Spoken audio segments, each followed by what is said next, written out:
సినిమాలు ఏముంది ఫ్రీగా చూస్తున్నాం కదా, అంతే కదా, దీంట్లో పెద్దది ఏదో ఉంది అనుకుంటున్నారు. బట్ ఆ పైరసీ సినిమాలు చేసే వాళ్ళు ఏమీ సంఘసేవ చేయట్లేదండి. వాళ్ళు ఫ్రీగా ఏం చేయట్లేదు. అంత పెద్ద పెద్ద వెబ్సైట్లు, అంత పెద్ద పెద్ద సర్వర్స్ అవన్నీ హోస్ట్ చేయాలంటే చాలా ఖర్చు అవుతుంది. దానికి అంతా ఆ డబ్బంతా ఎక్కడి నుంచి వస్తుందండి? మా దగ్గర నుంచి రావట్లేదు డబ్బు.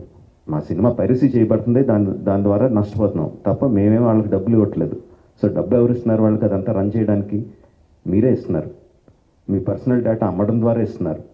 సో ఈ పర్సనల్ డేటా అన్నది చాలామందికి తెలియకపోవచ్చు, చాలామందికి తెలియచ్చు, చాలామందికి తెలియకపోవచ్చు.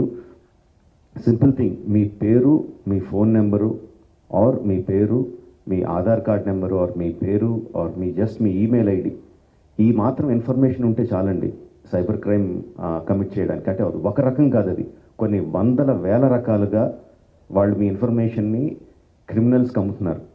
మీ దగ్గర నుంచి మీరు తీసుకోవడానికి జస్ట్ మీ పేరు, ఫోన్ నెంబర్ ఎంటర్ చేస్తే సరిపోద్ది అనుకుంటున్నారు. బట్ ఆ ఇన్ఫర్మేషన్ని వాళ్ళు క్రిమినల్స్కి అమ్ముతున్నారు. ఆ క్రిమినల్స్ చేసే సైబర్ క్రైమ్స్ దాని మూలంగా ఎఫెక్ట్ అయినాయి.